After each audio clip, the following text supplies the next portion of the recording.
À la cérémonie de mariage de ma fille, elle a attrapé le microphone et a dit « J'ai toujours détesté notre nom de famille.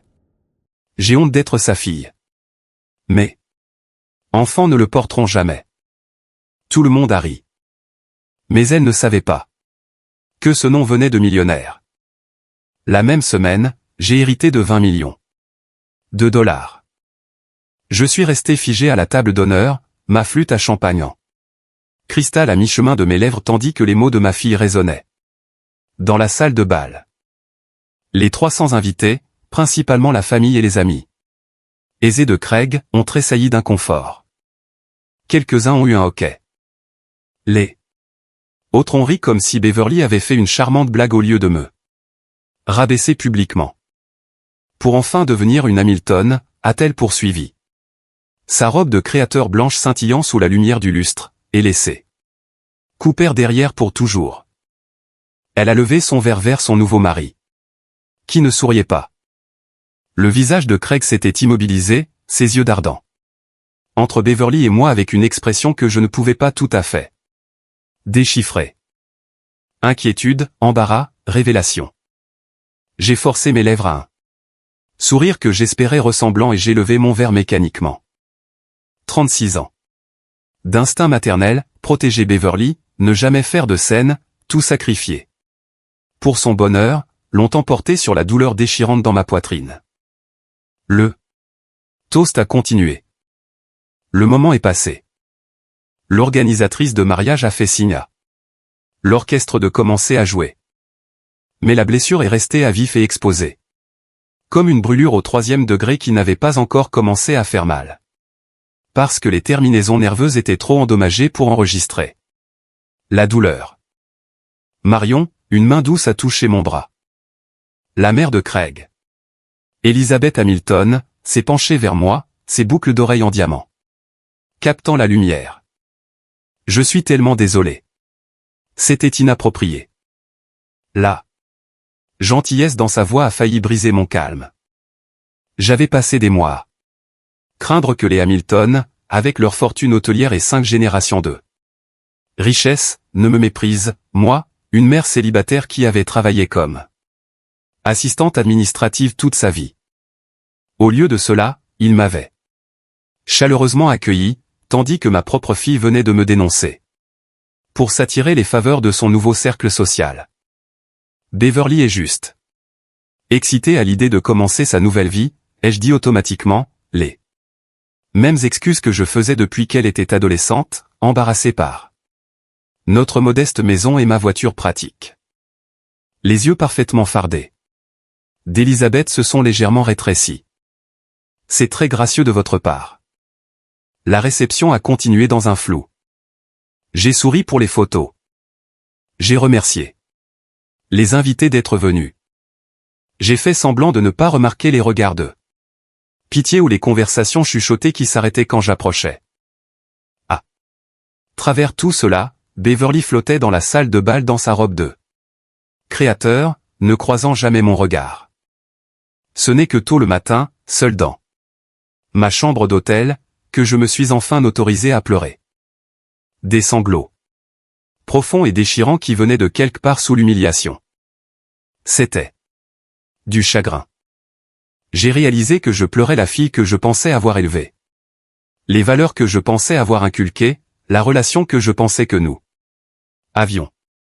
J'étais tombé enceinte de Beverly à 17 ans, terrifié, abandonné par son père, mais déterminé à créer une bonne vie pour mon enfant.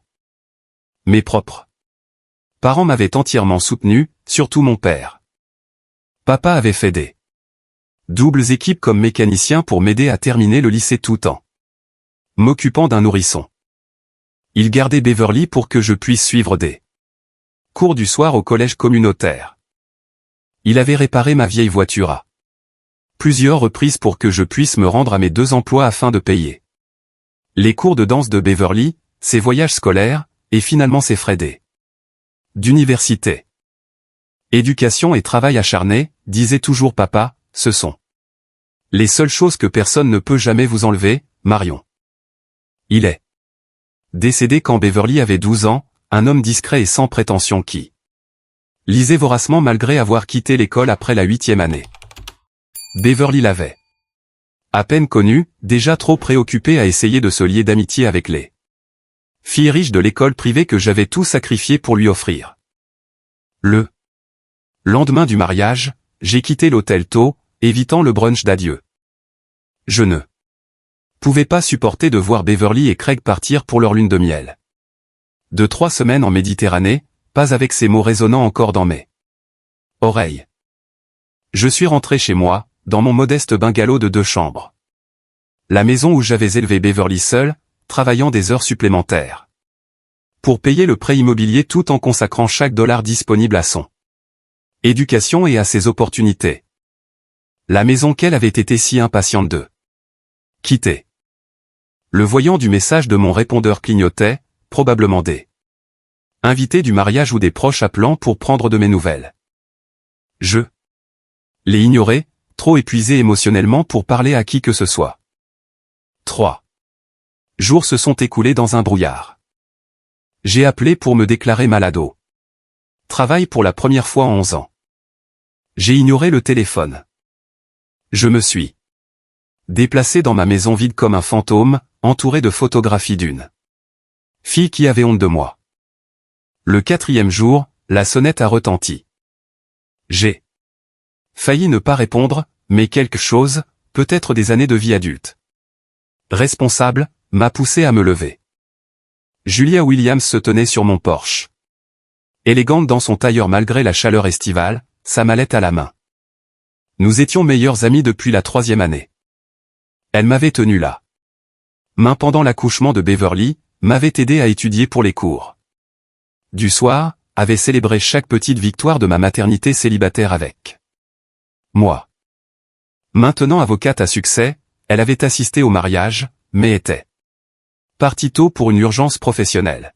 « Tu as l'air terrible, a-t-elle dit brutalement, me poussant dans le salon. « Merci, ai-je répondu, fermant la porte derrière elle. « Si tu es venu prendre de mes nouvelles après le toast de Beverly, je vais bien. Je n'ai pas pu te joindre depuis des jours. » Julia a posé sa mallette sur ma table basse. Et même si nous devons absolument discuter de cet affreux étalage d'ingratitude de la part de ta fille, ce n'est pas la raison de ma venue. Quelque chose dans son ton m'a fait marquer une pause. Julia avait l'air excitée. Ses yeux avaient une luminosité que je n'avais pas vue depuis l'adolescence, lorsque nous planifions nos avenirs. Marion, j'essayais de te dire quelque chose d'important. Elle a déverrouillé ça. Mallette. Tu connais l'enquête que mon cabinet mène sur les actifs et investissements non réclamés, celle dont j'ai parlé le mois dernier. J'ai hoché la tête vaguement, me rappelant quelque chose concernant le projet de son cabinet de localiser les investissements négligés et de les restituer à leur propriétaire légitime. Nous avons trouvé quelque chose, Julia a sorti un dossier épais. Les investissements de ton père, pour être précise. Mon père. Il était mécanicien.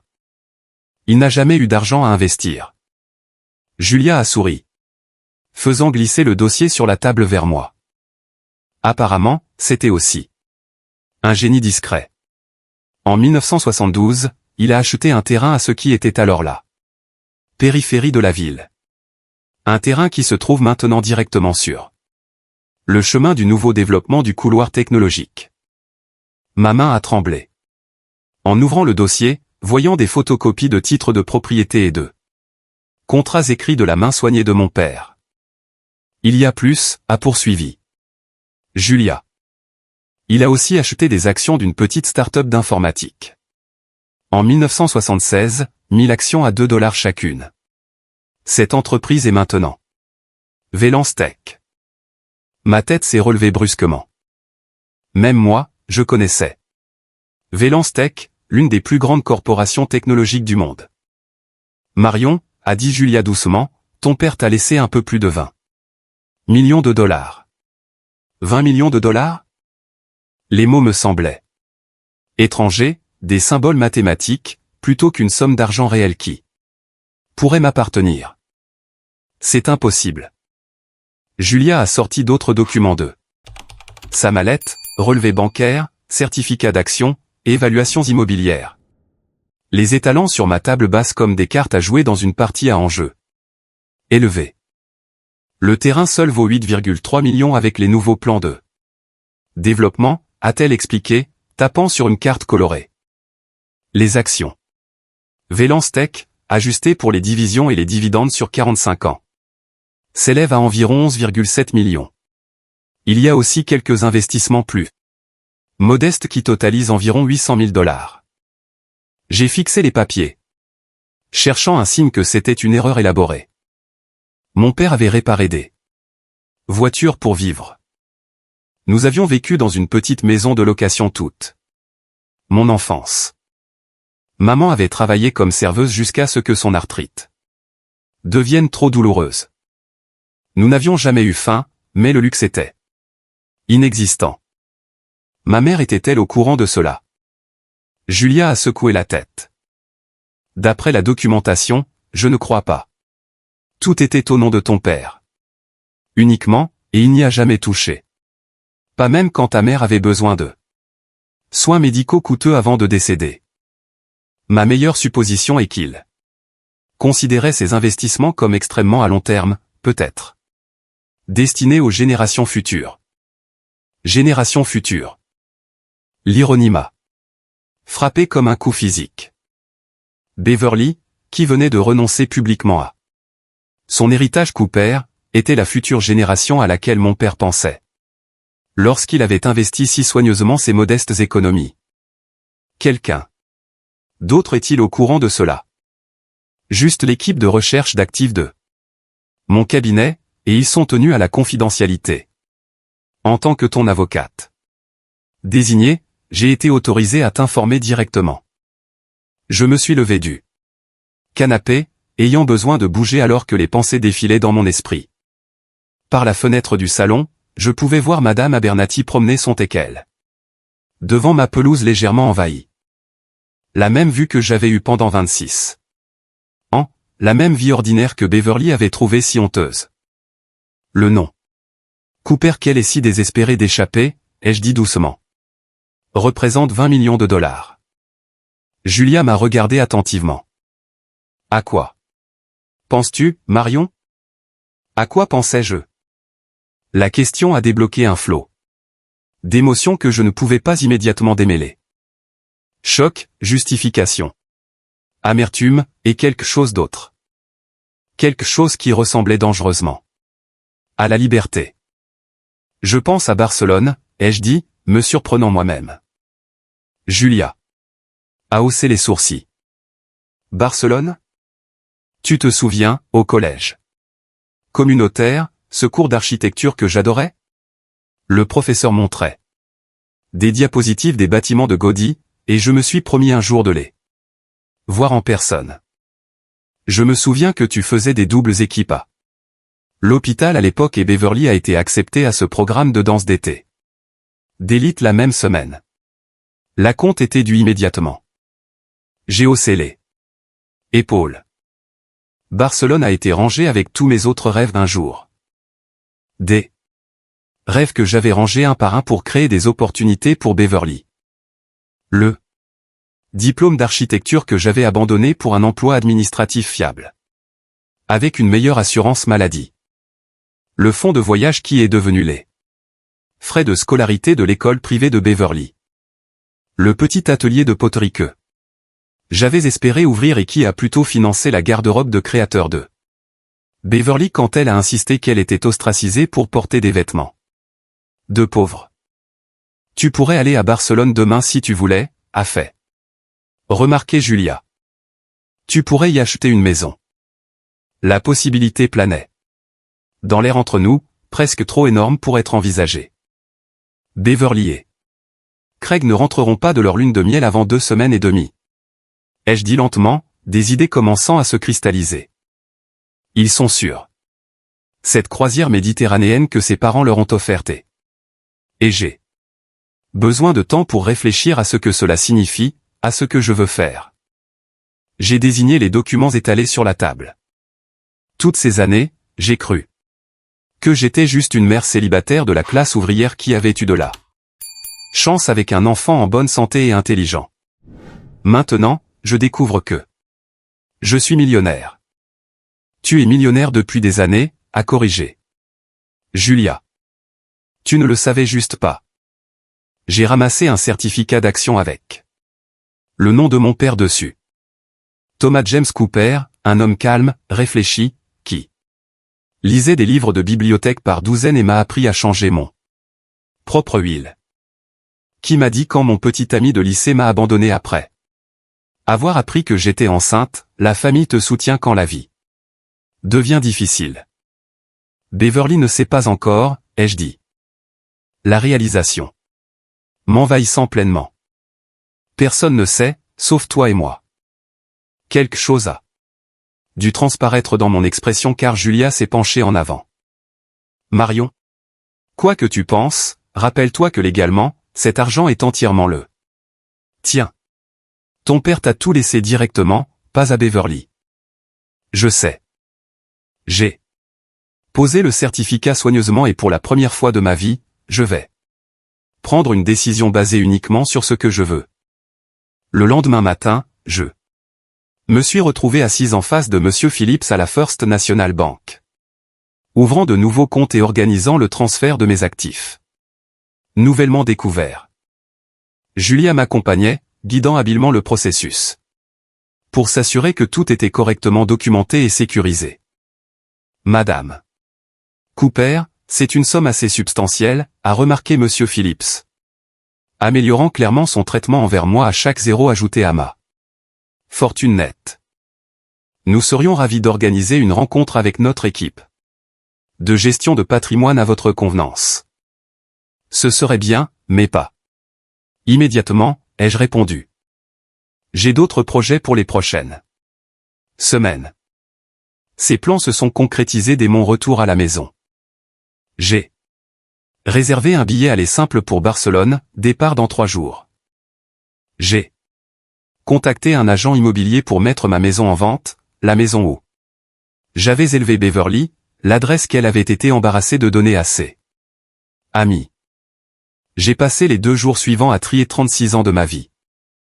La plupart iraient au stockage. Une partie serait donnée. Très peu semblaient valoir la peine d'être gardés, ce qui était une réalisation éclairante en soi. L'indemnité de départ pour mon emploi, où j'avais travaillé pendant 17 ans avec une seule promotion, a été traitée avec une efficacité surprenante une fois que j'ai expliqué que je partais avec effet immédiat. Le 3e matin, alors que le taxi attendait dehors pour me conduire à l'aéroport, j'ai composé un court email à Beverly, programmé pour être livré une semaine après son retour de lune de miel. Beverly, quand tu liras ceci, je serai à Barcelone, commençant un voyage que j'ai reporté depuis trop longtemps. La maison a été vendue. Mon numéro de téléphone a changé. Si tu as besoin de me joindre, Julia a mes coordonnées.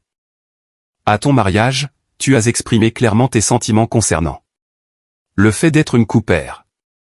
Ce que tu ne savais pas, c'est que la même semaine où tu as rejeté ton héritage, j'ai découvert que ton grand-père m'a laissé un héritage substantiel. Le nom dont tu as si honte vient avec un héritage que tu n'as jamais imaginé. J'ai soutenu tes choix pendant 36 ans. Maintenant, je fais les miens. Maman. Je n'ai pas mentionné le montant exact. Je n'en avais pas besoin. Beverly avait toujours été excellente en calcul mathématique, surtout quand il s'agissait d'argent. Tandis que l'avion décollait du sol américain. J'ai ressenti quelque chose que je n'avais pas éprouvé depuis des décennies. La légèreté de la possibilité, non entachée par l'obligation. Pour la première fois. Depuis que j'avais vu ces 2 lignes roses sur un test de grossesse à 17 ans. Mon avenir m'appartenait entièrement. Barcelone en juin était tout ce que j'avais imaginé et plus encore. Le soleil méditerranéen baignait les chefs-d'œuvre d'Anthony Gaudí d'une lumière dorée qui rendait la façade de pierre ondulante presque vivante. Debout devant la Sagrada Familia le 3e Jour de mon séjour dans la ville, j'ai senti des larmes monter, non seulement pour la beauté époustouflante de la basilique, mais pour le simple fait que j'étais réellement ici, la voyant de mes propres yeux. Magnifique, n'est-ce pas? Une femme de mon âge aux cheveux foncés avec une mèche argentée m'a souri. Son accent était britannique. Peu importe le nombre de photographies que vous avez vues, rien ne vous prépare à la réalité. C'est comme s'il avait construit un rêve, ai-je répondu, essuyant mes yeux sans m'excuser. Première fois à Barcelone. Première fois n'importe où, vraiment, ai-je admis. J'ai attendu toute ma vie pour cela. Elle s'est présentée comme Diana, une professeure d'art à la retraite de Londres qui passait 3 mois à Barcelone. Chaque été. Quand elle a appris que je restais indéfiniment sans plan fixe. Elle a insisté pour me montrer son Barcelone, les petits cafés où les locaux se réunissaient, les cours cachés que les touristes manquaient souvent, les meilleurs moments pour visiter les sites populaires afin d'éviter les foules. Après une semaine de conseils experts de Diana, je me suis retrouvé assis sur la terrasse d'un petit appartement que j'avais impulsivement loué pour 3 mois, sirotant du vin local et regardant le coucher de soleil peindre la ville dans des nuances d'ambre. Mon téléphone, un nouveau numéro, un nouveau départ, a sonné avec un message de Julia. Beverly a reçu ton email hier. Elle a appelé mon bureau 4 fois. Craig a appelé une fois séparément. Qu'est-ce que tu veux que je leur dise? J'ai examiné la question attentivement. Dans mon ancienne vie, j'aurais immédiatement appelé Beverly, m'aurais excusé de l'avoir contrarié et aurait fourni des explications détaillées pour apaiser ses inquiétudes. Cet instinct d'apaiser, d'accommoder, de faire passer ses sentiments en premier était toujours là.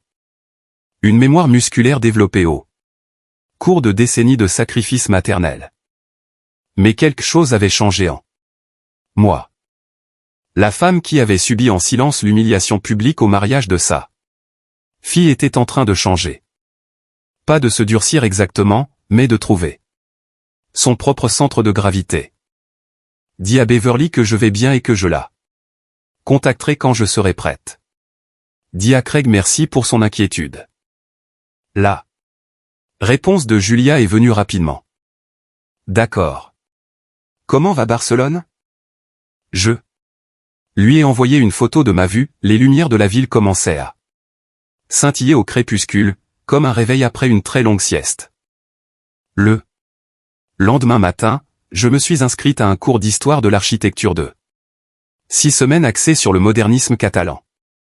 Mes camarades de classe étaient principalement des étudiants universitaires en programme d'échange et des retraités poursuivant des intérêts de longue date. À 53 ans, je me situais quelque part entre les deux, ne poursuivant pas une carrière, mais ne passant pas non plus le temps. Je découvrais une soif de connaissance qui avait été en sommeil pendant des années, enfouie sous les pressions quotidiennes de gagner sa vie et de répondre aux besoins de Beverly. Maintenant, avec la sécurité financière et aucune obligation envers personne d'autre que moi-même, mon esprit semblait s'étendre chaque jour, absorbant l'information avec une avidité presque désespérée. Vous avez un excellent œil pour les détails structurels, a commenté mon professeur après que j'ai présenté une analyse de la Casa Batlló. Avez-vous déjà étudié l'architecture? Un cours au collège communautaire il y a 35 ans, ai-je répondu. Puis la vie est arrivée. Il a hoché la tête pensivement. Eh bien, peut-être que la vie se défait maintenant. Oui, créant de l'espace pour ce qui était censé être. Ces mots sont restés avec moi alors que j'étendais mes explorations au-delà de Barcelone. Les week-ends, je prenais le train pour les villes côtières voisines, mangeant des fruits de mer dans de petits restaurants où personne ne parlait anglais, et je communiquais par gestes et mon espagnol qui s'améliorait régulièrement. Je visitais les musées à mon propre rythme, m'attardant des heures devant des tableaux qui me touchaient, sautant des galeries entières qui ne le faisaient pas. Après une telle journée au musée Picasso, je suis rentré pour trouver 3 appels manqués d'un numéro international que je ne reconnaissais pas. Une notification de message vocal est apparue quelques instants plus tard. Maman? C'est moi. La voix de Beverly était tendue, soigneusement contrôlée. Julia a refusé de me donner ton numéro, ce qui est bien, mais nous devons parler de cet héritage, de ce que tu fais, de tout. Rappelle-moi. Elle n'avait pas dit. S'il te plaît. Elle n'avait pas demandé comment j'allais ou exprimer le moindre intérêt pour ma nouvelle vie. Son inquiétude était clairement l'argent, la richesse soudaine dont elle n'avait appris l'existence qu'après avoir publiquement dénoncé son lien avec elle. Je n'ai pas rappelé. Au lieu de cela, j'ai réservé un atelier de peinture de 2 semaines dans la ville côtière de Cadaqués, où Salvador Dali avait vécu et travaillé. Je ne m'étais jamais considéré comme artistique, n'avais jamais eu le temps ou les ressources pour explorer cette facette de moi-même, mais j'ai trouvé une joie inattendue à mélanger les couleurs et à apprendre à capturer la lumière sur toile. Tu es une naturelle, m'a dit l'instructeur, examinant ma marine. La façon dont tu as capturé le mouvement de l'eau. De nombreuses compétences techniques peuvent être enseignées, mais cette compréhension intuitive est rare. J'ai rougi sous l'éloge. Je profite juste du processus. Les meilleurs artistes le font. Toujours. En août, Barcelone était devenue étouffante et bondée de touristes. Suivant les conseils de Diana, j'ai décidé d'explorer le nord de l'Espagne. J'ai loué une voiture et j'ai traversé les paysages verdoyants des Asturies et de la Cantabrie. Dans de petits villages nichés entre montagne et mer, j'ai marché le long d'anciennes routes de pèlerinage, goûté au fromage et cidres locaux, et pratiqué mon espagnol de plus en plus confiant avec des agriculteurs et des pêcheurs qui semblaient ravis de mon intérêt pour leur mode de vie. Dans une pension de bord de mer à Santander, j'ai consulté mes emails pour la première fois en 2 semaines et j'ai trouvé un message de Craig, pas de Beverly. Marion, j'espère que ce message te trouve bien. Je m'excuse de te contacter directement, mais je voulais que tu saches que Beverly a du mal avec ton absence. Bien que je ne puisse et ne veuille pas excuser son comportement à notre mariage, je crois qu'elle regrette sincèrement ces mots, bien que l'orgueil rende cela difficile pour elle à admettre. Sur une note personnelle, je tiens à te remercier pour la grâce dont tu as fait preuve ce soir-là. Tu as élevé une fille avec de nombreuses qualités merveilleuses, et je vois ton influence dans les meilleures parties d'elle. Pas de réponse nécessaire. Sache juste que lorsque tu seras prête à te reconnecter, il y aura des cœurs ouverts qui t'attendent. Respectueusement, Craig. Son message m'a touché plus profondément que je ne m'y attendais. Il n'y avait aucune mention d'argent. Aucune allusion subtile à l'héritage, juste une connexion humaine, une reconnaissance de la douleur et un respect de mes limites. Peut-être l'avais-je mal jugé, supposant que sa richesse le rendait aussi soucieux de son statut que Beverly. Cette nuit-là, assise sur un petit balcon surplombant la baie de Biscaye, je me suis surprise à réfléchir à la femme que je devenais. 3 mois. Loin de mon ancienne vie m'avait changé d'une manière que je commençais à peine à comprendre. J'étais plus confiante, plus curieuse, plus prête à prendre ma place dans le monde sans excuses constantes. Pourtant, l'email de Craig avait remué autre chose, un rappel que la guérison ne concernait pas seulement la distance géographique ou une liberté retrouvée. À un moment donné, je devrais affronter directement la relation avec ma fille pour décider quelle place elle aurait dans ma nouvelle vie, mais pas encore. Pas avant de savoir avec une clarté absolue qui était Marion Cooper quand elle n'était pas définie par le fait d'être la mère de Beverly. Cette femme était encore en train d'émerger, trouvant encore sa voix après des décennies de silence. Et je lui devais le temps et l'espace de s'épanouir pleinement. L'automne est arrivé, peignant la campagne espagnole de roux et d'or. Ma location d'appartement de 3 mois. Barcelone s'était étendue à 6 mois, puis transformée en un arrangement plus permanent lorsque j'ai trouvé un appartement ensoleillé de 2 chambres dans le quartier de Gracia. Je l'avais meublé lentement, choisissant chaque pièce avec un soin délibéré, le bureau ancien positionné près de la fenêtre, les bibliothèques fabriquées localement se remplissant déjà de volumes d'architecture et de livres d'art. Le canapé confortable où je passais maintenant mes soirées à dessiner ou à lire au lieu de regarder la télévision. Par une matinée fraîche de novembre, alors que je sirotais un café sur ma petite terrasse, mon téléphone a sonné avec le numéro familier de Julia. « Tu es parti. Depuis 5 mois, a-t-elle dit sans préambule. Beverly m'a appelé 17 fois. Bonjour à toi aussi, ai-je répondu, regardant une vieille femme étendre du linge sur le balcon d'en face. Comment vont les choses dans le monde réel? C'est de cela que je t'appelle. Ton monde réel a besoin d'attention, Marion. Il y a des décisions qui nécessitent ton avis. J'ai soupiré, sachant qu'elle avait raison. Pendant que je me redécouvrais en Espagne, la vie avait continué. Chez moi. L'argent de la vente de ma maison reposait sur un compte, intact. L'essentiel de mon héritage restait dans les investissements que mon père avait si sagement choisis, gérés maintenant par des conseillers financiers que Julia m'avait aidé à sélectionner. J'avais vécu confortablement mais modestement sur une petite partie des dividendes, hésitant à prendre des décisions majeures. Concernant le capital. Qu'est-ce qui nécessite spécifiquement mon attention? Le conseil d'administration de Valence Tech votera sur une acquisition importante le mois prochain. En tant qu'actionnaire majeur, tu devrais avoir ton mot à dire. Les promoteurs immobiliers veulent l'approbation finale des plans pour le terrain de ton père. Et elle a hésité brièvement. Beverly est enceinte. La dernière nouvelle m'a frappé avec une force inattendue. J'allais être grand-mère. La continuation d'une lignée que Beverly avait publiquement rejetée. De combien de mois est-elle? Environ 4 mois, selon Craig. C'est lui qui me l'a dit, en fait. Il pensait que tu devrais savoir.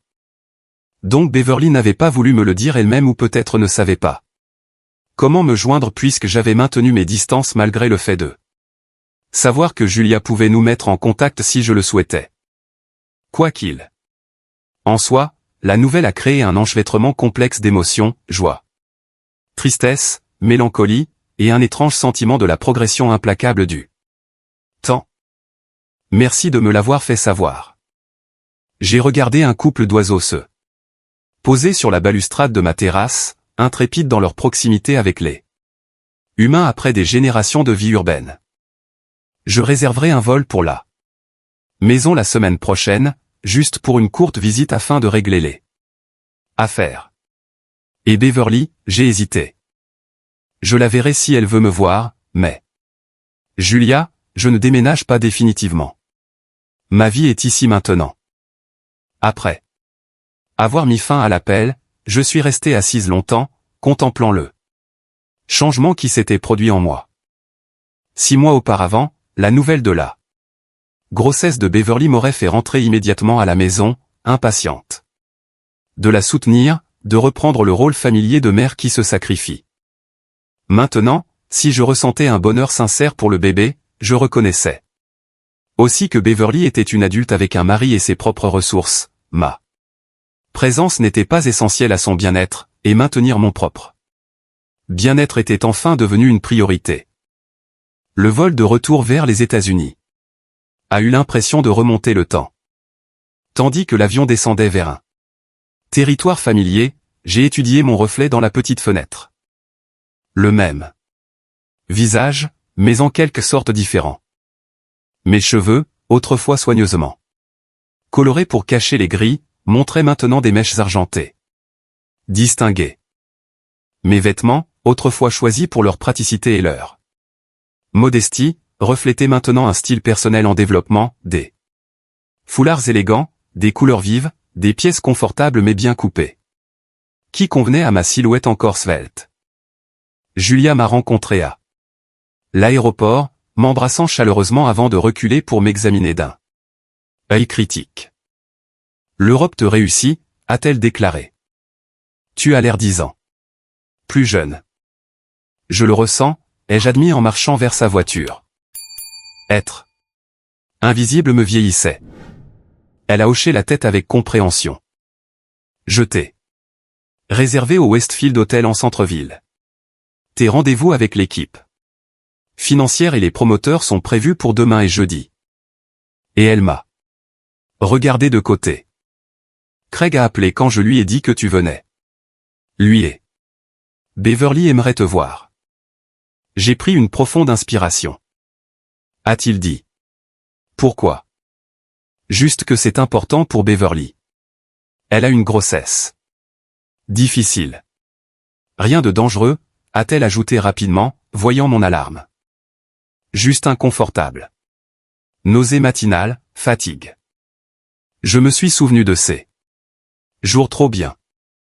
17 ans, terrifié, violemment malade tous les matins avant l'école.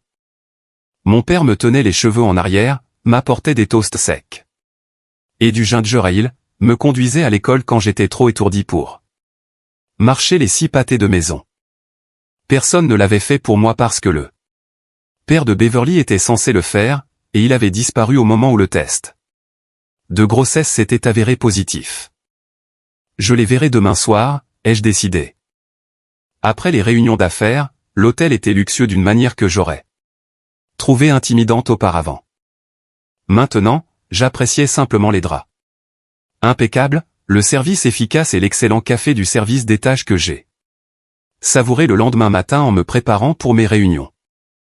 Les conseillers financiers me traitaient avec une différence qui me semblait encore étrange. Écoutant attentivement mes questions, présentant des options sans pousser à des décisions immédiates. S'adressant à moi en tant que Madame Cooper avec un respect que mes anciens collègues n'avaient jamais montré à l'assistante administrative qui faisait fonctionner leur bureau.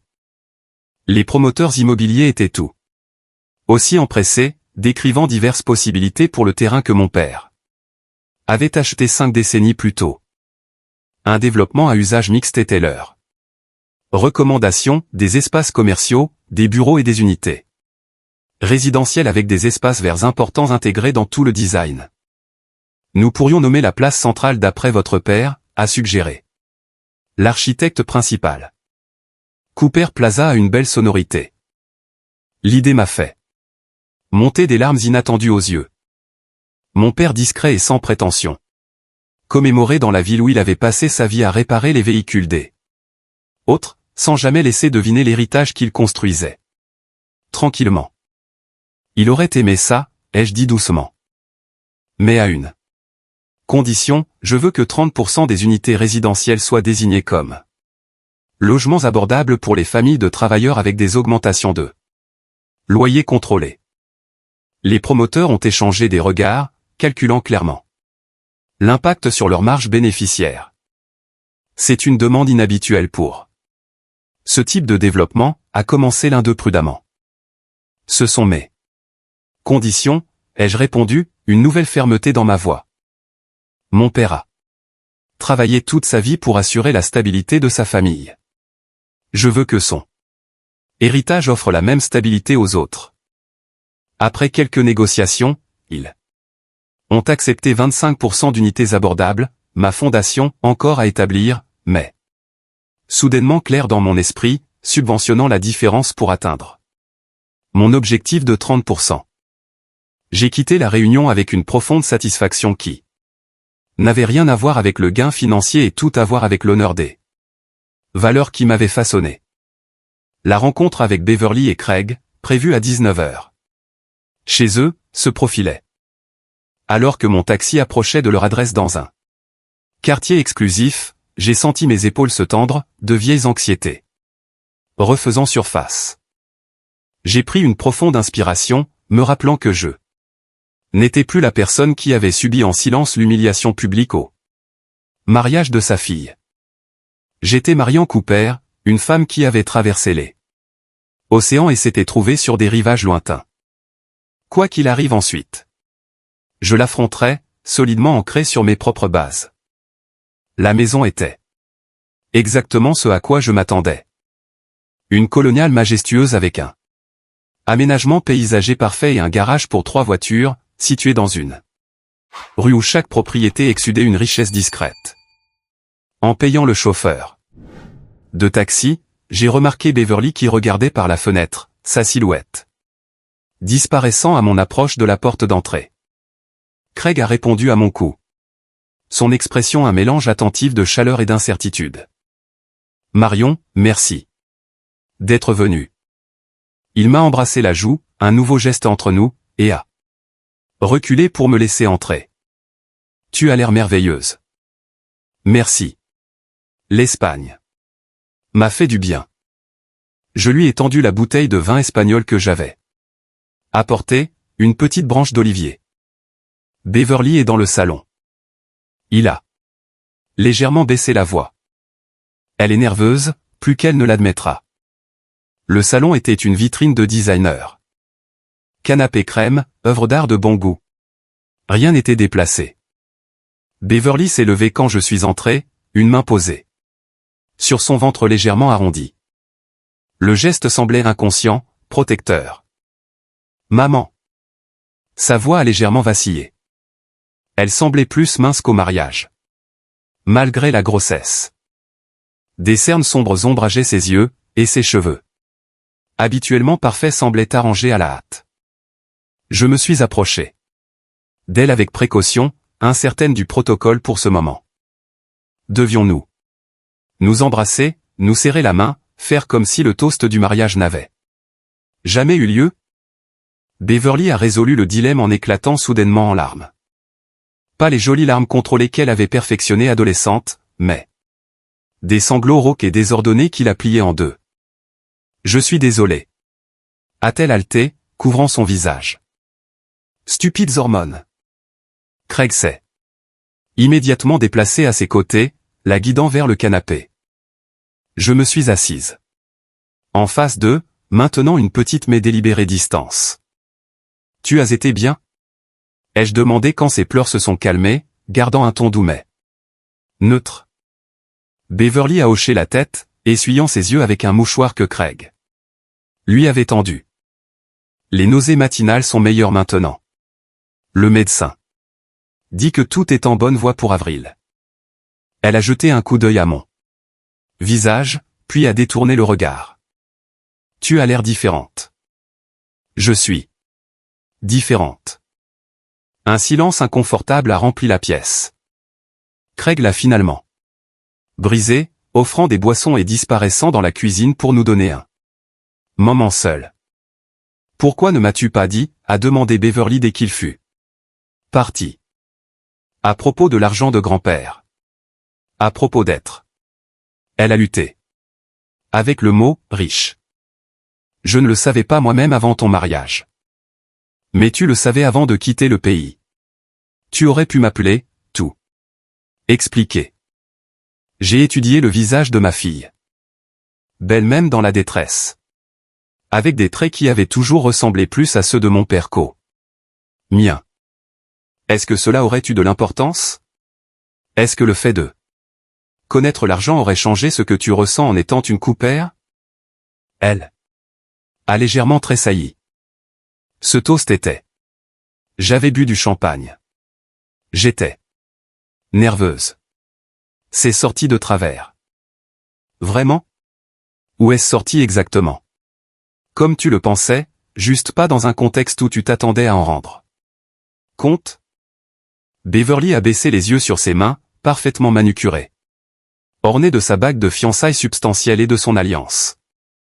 J'ai toujours eu l'impression que nous n'appartenions pas, a-t-elle dit doucement. Comme si nous étions toujours à l'extérieur, regardant la vie que nous aurions dû avoir. Nous avons eu exactement la vie que nous étions censés avoir, ai-je répondu. Une vie bâtie sur le travail acharné, l'éducation et les valeurs auxquelles ton grand-père croyait. Le grand-père que je connaissais à peine, celui qui était apparemment secrètement millionnaire. Pendant que nous vivions dans une petite maison et que je portais des vêtements d'occasion à l'école. L'amertume dans sa voix m'a surprise. Même maintenant. Face à la réalité de l'héritage de son grand-père, elle ne pouvait voir que ce qu'elle percevait comme une privation. Ton grand-père a fait des investissements pour l'avenir, pas pour la gratification immédiate.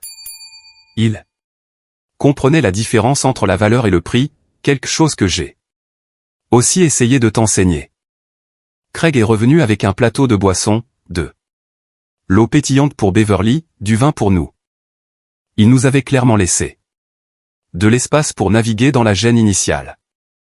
Marion était juste en train d'expliquer la philosophie d'investissement de son père, a dit Beverly. Un léger ton acerbe dans sa voix. Craig s'est assis à côté d'elle, sa présence stable semblant la calmer. J'ai lu sur Thomas Cooper, a-t-il dit, me surprenant. Un homme fascinant, autodidacte, avant-gardiste. Il a acheté ses actions Valence Tech quand tout le monde pensait que les ordinateurs personnels n'étaient qu'une mode.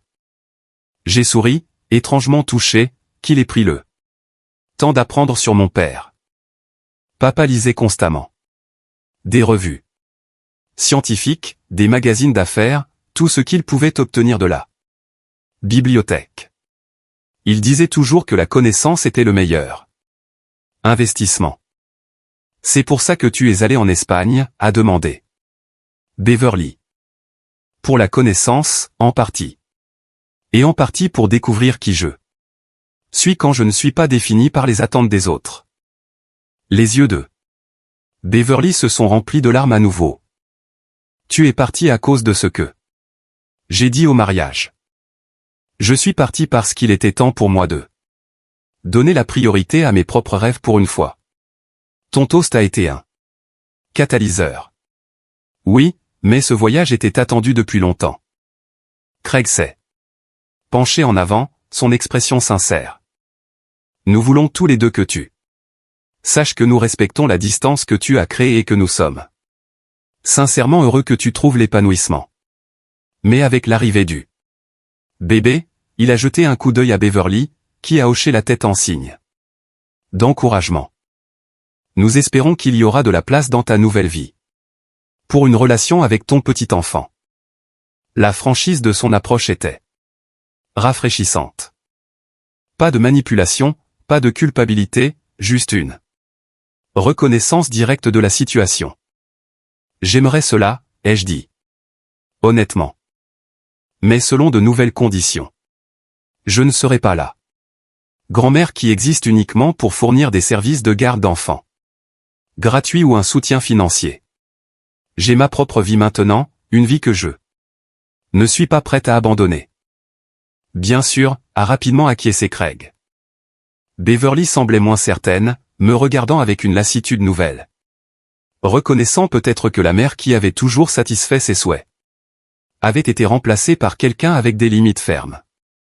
Alors, tu restes vraiment en Espagne, a-t-elle demandé, de façon permanente? Pour l'instant, ça ressemble à un chez-moi d'une manière que cette ville ne l'est plus. J'ai pris une gorgée de vin, appréciant ces notes complexes. J'envisage d'acheter une petite propriété à la campagne aussi, un endroit pour peindre et jardiner. Peindre? Beverly a eu l'air vraiment confuse. Depuis quand peins-tu? Depuis août. Je ne suis pas particulièrement bonne. Encore, mais j'apprécie ça. J'ai souri, me souvenant de mes petites victoires. Avec l'aquarelle. J'apprends à faire des choses pour la joie du processus, pas seulement le résultat. Un éclair de quelque chose en envie, regret à traverser le visage de Beverly. Ça a l'air sympa. La conversation a tourné autour de sa grossesse, de la chambre d'enfant qu'il prévoyait, du travail de Craig. Des sujets familiaux normaux discutés avec une politesse qui semblait à la fois artificielle et nécessaire. Nous reconstruisions à partir de zéro, nous frayant un chemin vers quelque chose qui pourrait éventuellement devenir authentique. Tandis que la soirée tirait à sa fin, Beverly m'a accompagné à la porte pendant que Craig appelait mon taxi. Seras-tu au moins là quand le bébé viendra? A-t-elle demandé, la vulnérabilité évidente dans sa voix. J'ai touché sa joue. Doucement, le premier contact physique entre nous de toute la soirée. Oui, je viendrai pour la naissance et je rendrai visite régulièrement, mais ma maison est à Barcelone maintenant, et l'argent, a-t-elle demandé, la question qu'elle avait clairement retenue toute la soirée. Qu'est-ce que tu fais avec l'héritage de grand-père? Je vis modestement sur une petite partie, ai-je répondu véridiquement. Le reste est investi et alloué de manière réfléchie. Je suis en train de créer une fondation au nom de ton grand-père pour offrir des opportunités éducatives aux étudiants de la classe ouvrière. Rien pour ton petit enfant? L'ancienne Beverly refaisait surface brièvement, calculatrice. Axée sur les avantages matériels. Mon petit enfant aura déjà d'énormes privilèges avec 2 parents riches. Ce que j'espère lui donner, c'est quelque chose de plus précieux, une compréhension de ses origines. L'héritage Cooper. D'éducation, de travail acharné et de prospective. Le taxi est arrivé, nous épargnant d'autres moments gênants. Alors que je me glissais sur le siège arrière, Beverly m'a appelé. Maman, comment était-il? Grand-père vraiment? J'ai souri, chaleureusement à sa première question sincère de la soirée. C'était l'homme le plus calme et le plus gentil que j'ai jamais connu, avec l'esprit le plus vif et les mains les plus fermes. Il aurait été si fier du bébé. Pour la première fois de la soirée, le sourire de Beverly a atteint ses yeux. J'aimerais en savoir plus un jour. J'aimerais aussi, ai-je répondu, le pensant. Janvier a apporté une pluie froide à Barcelone, rendant les rues de la ville glissantes et réfléchissantes. Cela ne me dérangeait pas. Après des décennies d'hivers américains du Midwest, le climat méditerranéen doux semblait un cadeau perpétuel. J'avais développé une routine de café matinal dans un petit café près de mon appartement, où le propriétaire me saluait maintenant par mon nom et se souvenait de ma préférence pour le PAN con tomate avec mon cortado. Ce matin-là, mon rituel paisible a été interrompu par un email de Julia marqué urgent. La commission d'urbanisme avait approuvé notre développement à usage mixte pour le terrain de mon père avec la composante de logement abordable intact. La construction commencerait en mars avec Cooper Plaza comme pièce maîtresse. Y étaient jointes des maquettes architecturales montrant une place publique soigneusement conçue avec des espaces verts, des bancs, et en son centre, une modeste sculpture en bronze d'un homme lisant un enfant sur ses genoux. L'artiste avait capturé l'essence de mon père à partir de photographie, ses yeux doux, la légère inclinaison de sa tête lorsqu'il écoutait attentivement.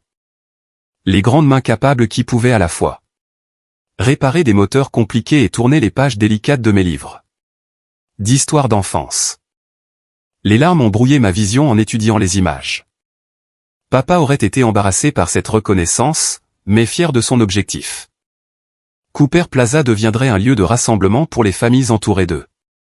Maison qu'elles pourraient réellement se permettre dans une ville de plus chère. La deuxième partie de l'email de Julia contenait la structure finalisée de la fondation Thomas Cooper.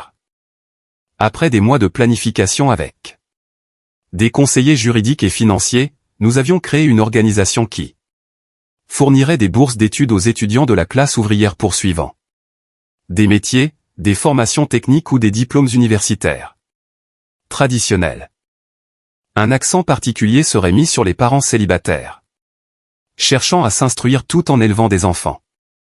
Une reconnaissance de mon propre parcours et du soutien que mon père avait apporté. La fondation a besoin d'un directeur, avait écrit Julia. Quelqu'un ayant une compréhension personnelle de sa mission et le sens financier pour gérer les ressources de manière responsable. Réfléchis-y, Marion. J'ai marché jusqu'à la maison sous une légère pluie, contemplant cette fourche inattendue sur mon chemin. Pendant des mois, je m'étais concentré sur la redécouverte personnelle, apprendre l'espagnol, étudier l'architecture, développer mes compétences en peinture.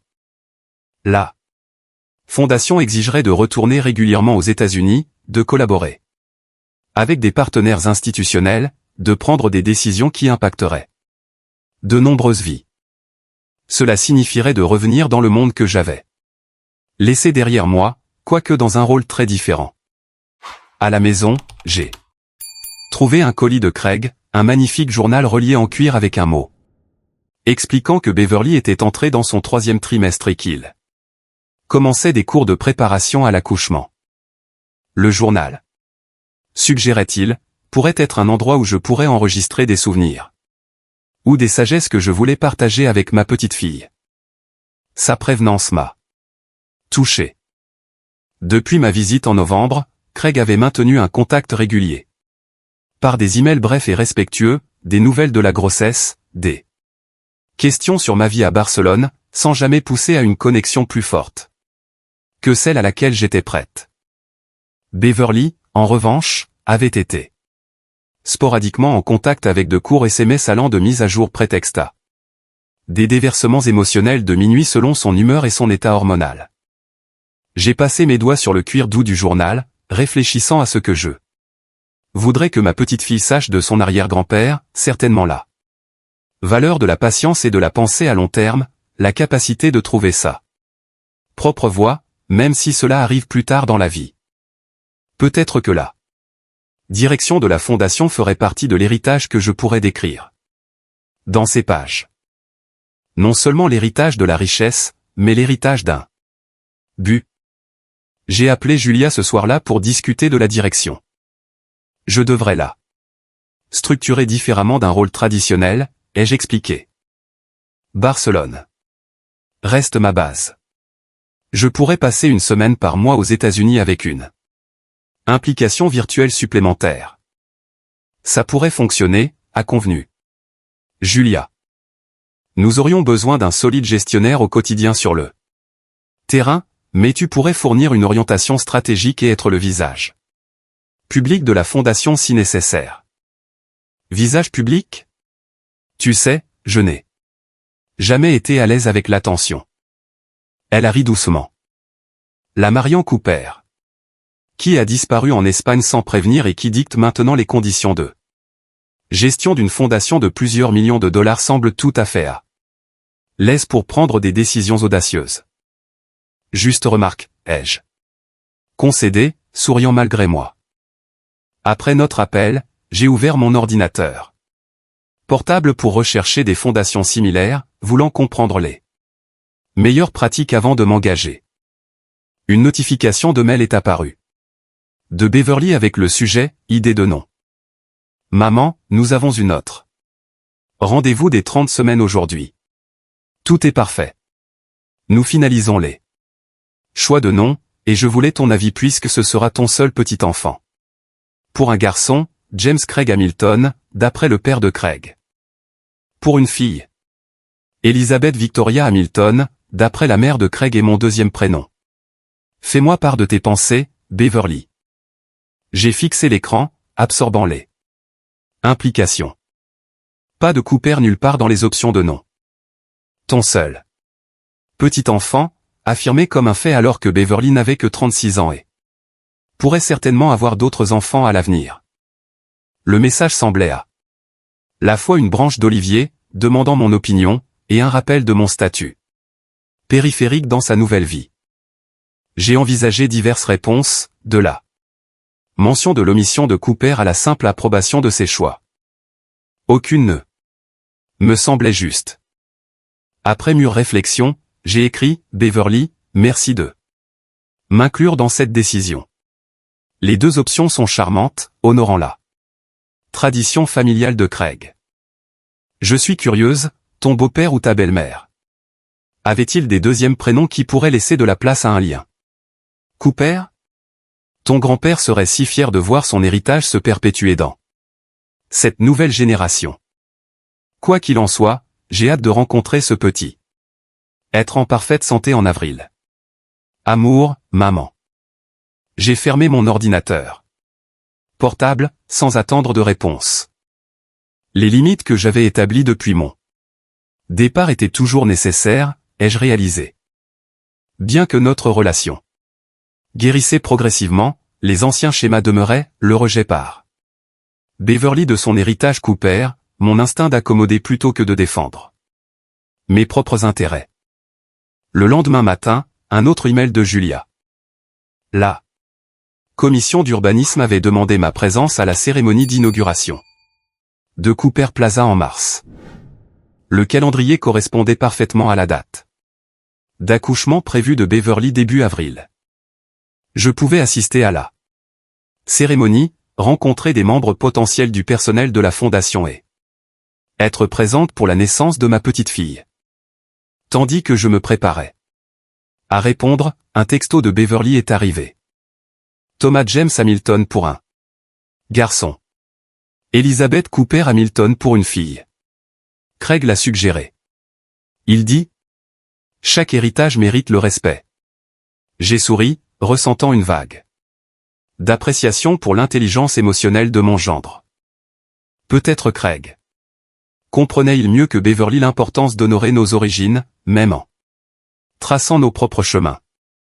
Magnifique choix, ai-je répondu par SMS. Merci. Ce soir-là, j'ai commencé à écrire dans le journal en cuir que Craig m'avait envoyé. À ma petite fille, tu viens d'une longue lignée de force. Tranquille. Ton arrière-grand-père, Thomas Cooper, était un homme qui comprenait que la vraie richesse ne réside pas dans les comptes bancaires, mais dans les graines que nous semons pour des récoltes futures que nous ne verrons peut-être jamais nous-mêmes. Les mots coulaient facilement. Des histoires et des sagesses que je voulais préserver. Quand j'ai terminé la première entrée, j'ai ressenti un sentiment de continuité, qu'indépendamment des sentiments compliqués de Beverly concernant son héritage, quelque chose d'essentiel de l'héritage Cooper perdurerait. J'ai envoyé un email à Julia acceptant la direction de la fondation avec les conditions que j'avais énoncées. Ensuite, j'ai réservé mon vol de retour aux États-Unis pour mars, me donnant le temps de préparer la cérémonie d'inauguration de Cooper Plaza avant la date d'accouchement de Beverly en avril. Le chemin à parcourir exigerait d'équilibrer ma nouvelle indépendance avec la reconnexion au monde que j'avais laissé derrière moi. Mais pour la première fois de ma vie, je me sentais confiant en ma capacité à maintenir des limites tout en construisant des ponts, à honorer l'héritage de mon père tout en continuant à créer le mien. Mars, dans ma ville natale, semblait plus froid qu'à Barcelone. L'hiver persistant hésitait à relâcher son emprise. Je suis arrivé 10 jours avant l'inauguration de Cooper Plaza, m'installant dans une suite de l'hôtel Westfield que Julia avait arrangé comme ma résidence temporaire. Le contraste entre ce logement luxueux et la modeste maison que j'avais occupée pendant des décennies m'a frappé à nouveau. Non pas avec amertume, mais avec une profonde appréciation pour les tournants inattendus de la vie. Ma première réunion était avec l'équipe d'architectes finalisant les détails de Cooper Plaza. L'architecte principal, une femme réfléchie nommée Cassandra Lynn, m'a guidé à travers les sélections de matériaux et les plans d'aménagement paysager avec un enthousiasme sincère. Nous avons incorporé des éléments qui reflètent la nature pratique de votre père, a-t-elle expliqué, me montrant comment les chemins principaux de la place créaient un motif de livre ouvert vu d'en haut. Des matériaux durables. Des plantations nécessitant peu d'entretien, mais avec une élégance qui élève le quotidien, un peu comme son approche de l'investissement. Il aurait apprécié cela, ai-je dit, touché par la façon dont ils avaient pleinement embrassé l'esprit de l'héritage de mon père, bien qu'il aurait questionné le coût de ces bancs. Elle a ri. Même les investissements de haute qualité nécessitent un capital initial. Plus tard cet après-midi-là, j'ai rencontré Anna Reed, la femme que Julia avait recommandée comme directrice au quotidien de la fondation. Jeune, mais impressionnante par ses qualifications et son expérience en éducation et en gestion d'organisations à but non lucratif, Anna avait le profil parfait pour traduire ma vision en programme réalisable. J'ai grandi dans une famille de la classe ouvrière, m'a-t-elle dit autour d'un café. Première de ma famille à aller à l'université, travaillant plusieurs emplois. Pour y arriver. La mission de cette fondation résonne profondément en moi. Que feriez-vous différemment des autres fondations éducatives, ai-je demandé. Observant attentivement sa réaction. Elle a réfléchi à la question. La plupart des fondations se concentrent sur les parcours universitaires traditionnels de 4 ans. Je voudrais m'assurer que nous soutenions également les certifications professionnelles, les diplômes d'associés et les modèles d'éducation alternatifs. L'université n'est pas le seul chemin vers la stabilité financière et l'épanouissement.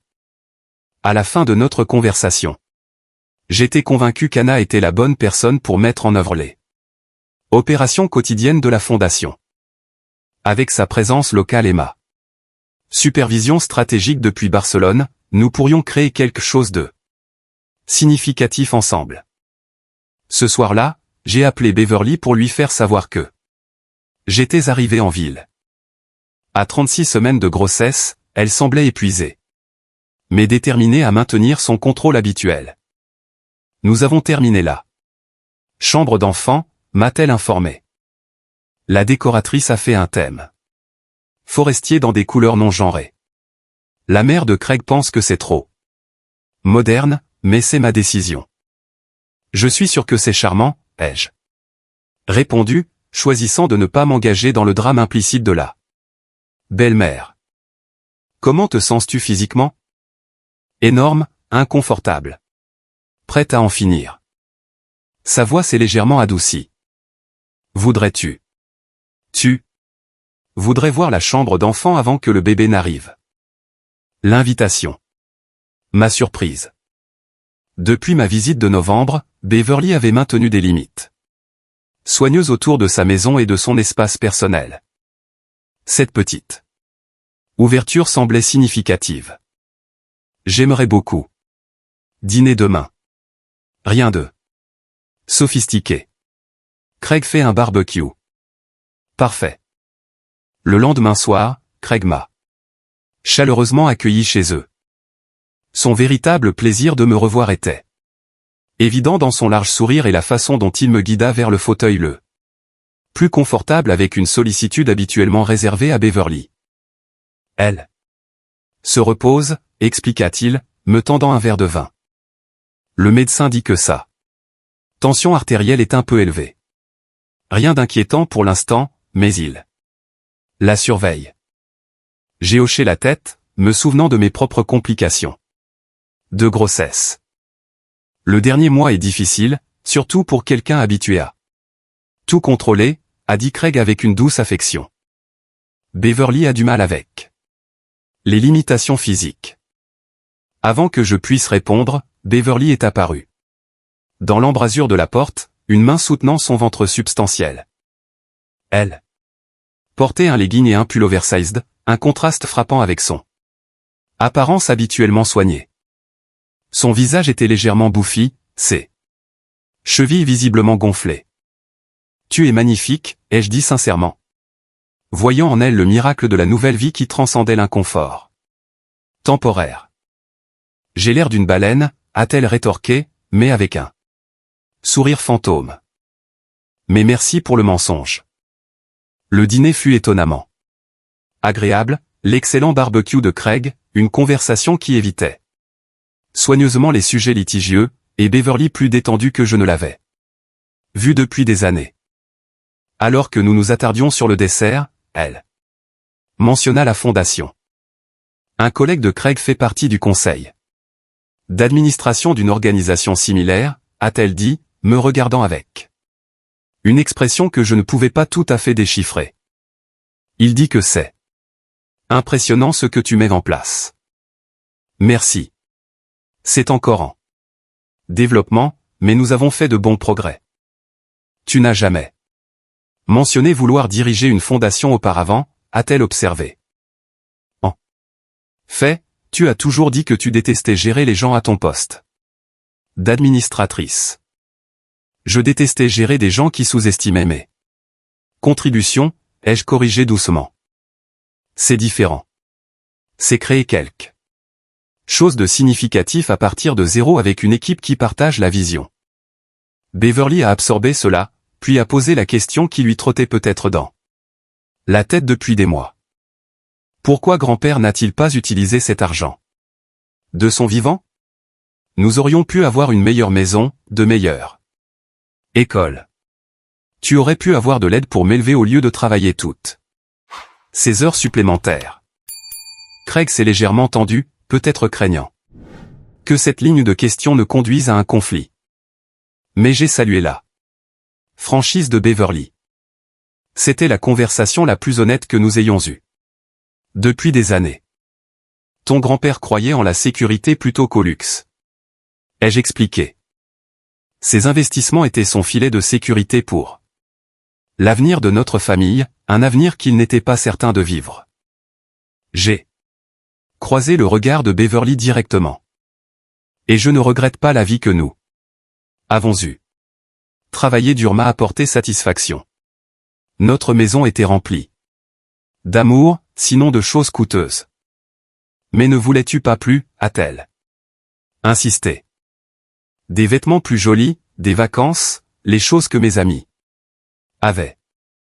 Parfois, ai-je admis, mais j'accordais plus d'importance à l'indépendance, à la capacité de nous soutenir selon mes propres termes sans dépendre de l'approbation ou de l'aide de quelqu'un d'autre. Beverly est restée silencieuse, reconnaissant peut-être le contraste implicite avec ses propres choix, sa cultivation minutieuse des relations avec des camarades de classe riche, ses choix de rencontres stratégiques culminant dans le mariage avec Craig.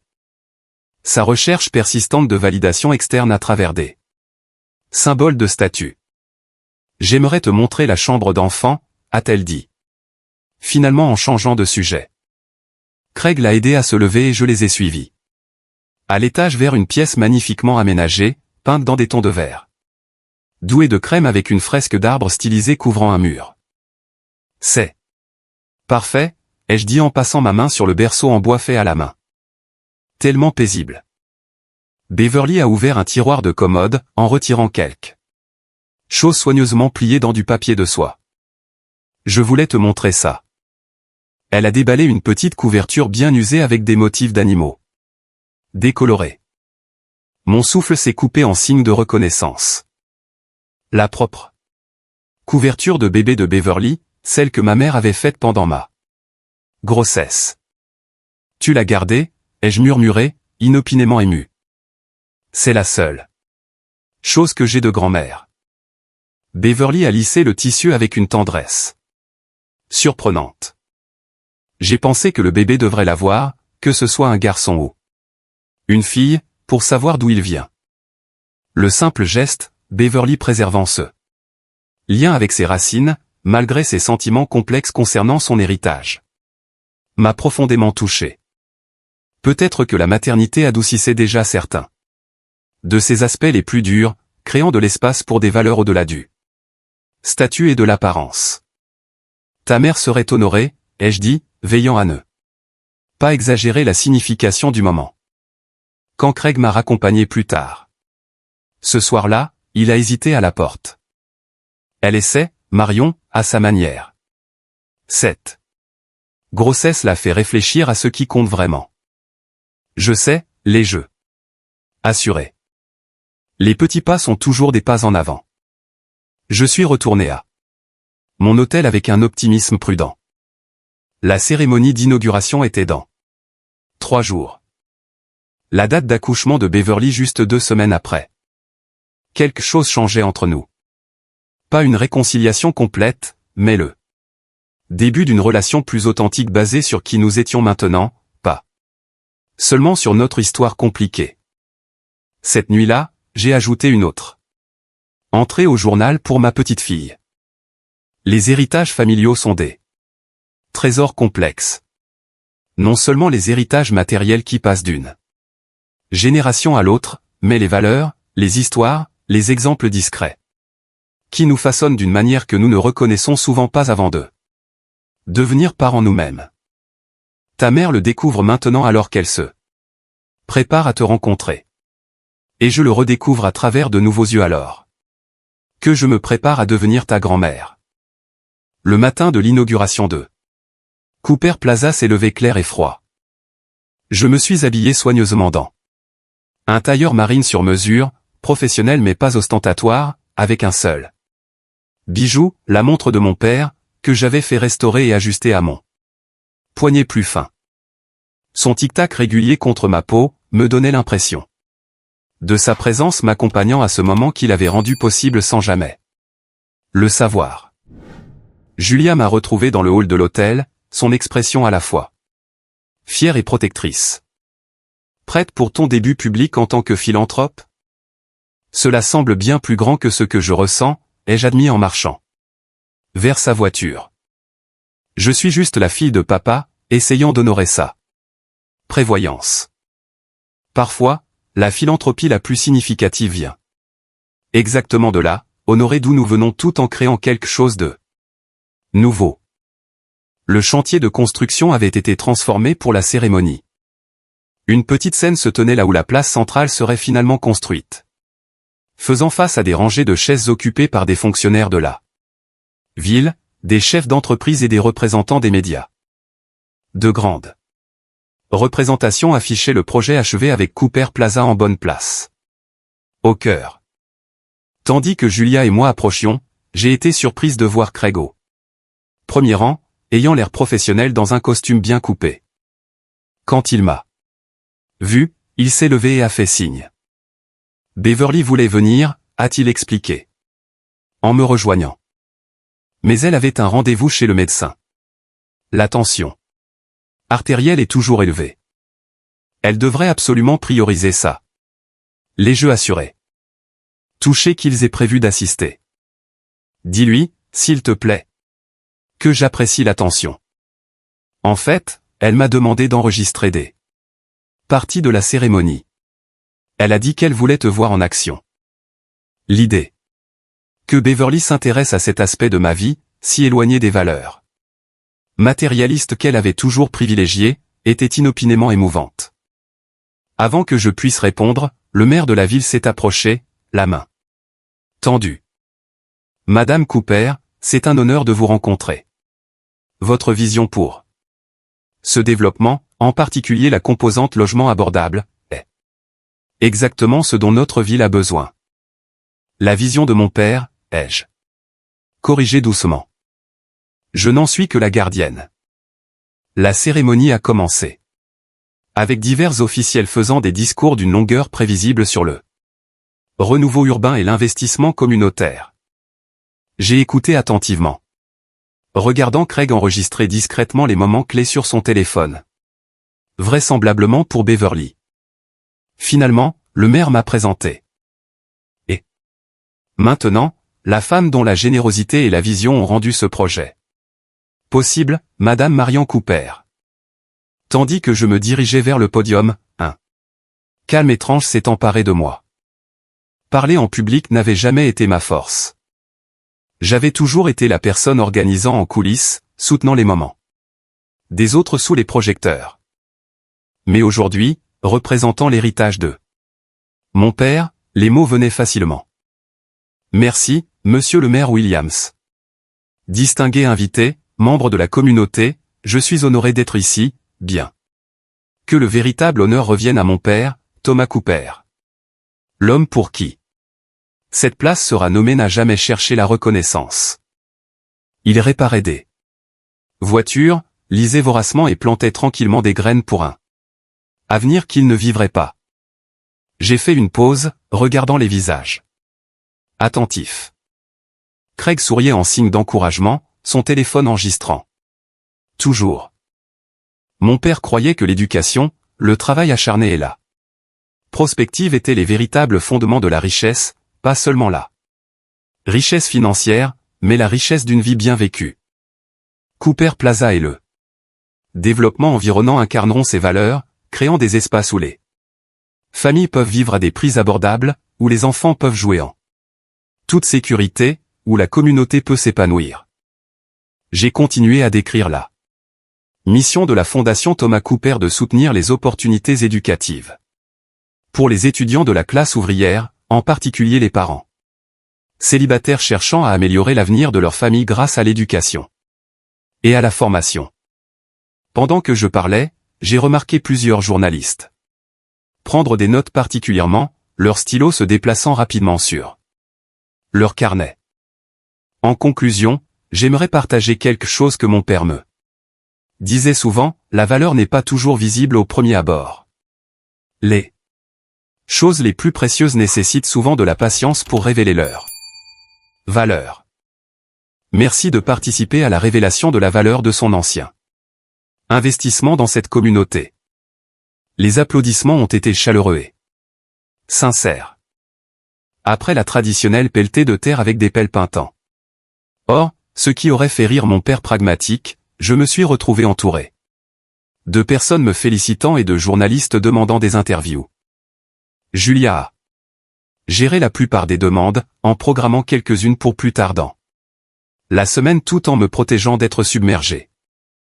Alors que la foule commençait à se disperser, Craig s'est approché avec son téléphone. Beverly a regardé la diffusion en direct que je lui ai envoyée. Elle est impressionnée. Vraiment. Je n'ai pas pu m'empêcher de laisser échapper une note de surprise dans ma voix. Ses mots exacts ont été « Maman semble à sa place là-haut, comme si elle dirigeait des fondations toute sa vie. » Venant de Beverly, c'était un éloge extraordinaire. Merci de partager ça. Craig a hésité, puis a dit. Elle est à l'hôpital. Ce rendez-vous chez le médecin s'est transformé en admission. Prééclampsie. Il la surveille maintenant, peut-être qu'ils déclencheront le travail ce soir si ces chiffres ne s'améliorent pas. Quoi? Pourquoi ne me l'as-tu pas dit immédiatement, ai-je demandé, l'alarme remplaçant ma satisfaction précédente. Beverly m'a fait promettre de ne pas te le dire avant la cérémonie. Elle a dit que c'était ton moment, et elle ne voulait pas le gâcher. Il a légèrement souri. C'est un progrès, tu ne penses pas? C'était en effet un changement remarquable par rapport à la Beverly qui avait toujours exigé d'être au centre de l'attention. Est-elle en danger? Le bébé? Le médecin dit qu'ils sont prudents, pas paniqués, mais elle aimerait que tu viennes si tu veux. Bien sûr, je veux venir. Laisse-moi juste le dire. À Julia. 20 minutes plus tard, nous sommes arrivés à l'hôpital où, 36 ans plus tôt, j'avais moi-même donné naissance à Beverly, terrifiée, seule, à l'exception de Julia me tenant la main, incertaine de l'avenir, mais déterminée à donner tout ce que je pouvais à mon enfant. Maintenant, Beverly occupait une chambre privée dans la maternité, des équipements de surveillance traquant ses signes vitaux et le battement de cœur régulier du bébé. Son visage était bouffi. Ses cheveux habituellement parfaits attachés en une queue de cheval désordonnée. Mais son expression quand je suis entré ne contenait aucune de sa défensive habituelle. Maman, a-t-elle dit simplement, tu es venue? Bien sûr que je suis venu. Je me suis rapproché de son lit, lui prenant la main. Comment te sens-tu? Effrayée, a-t-elle admis, une vulnérabilité que je voyais rarement chez elle. Ils disent que la prééclampsie peut être dangereuse. Et que le bébé pourrait venir tôt. 36 semaines, c'est presque à terme. L'ai-je rassuré. Et les soins médicaux ont énormément progressé depuis que je t'ai eu. Elle m'a serré la main avec une force surprenante. J'ai regardé ton discours sur le direct de Craig. Tu étais incroyable. Merci. J'ai brossé une mèche de cheveux de son front, un geste maternel que je n'avais pas utilisé depuis qu'elle était enfant. Ton grand-père aurait été fier de toi. Aussi, tu sais, portant son arrière-petite-fille. Une ombre de son ancienne défensive a traversé son visage.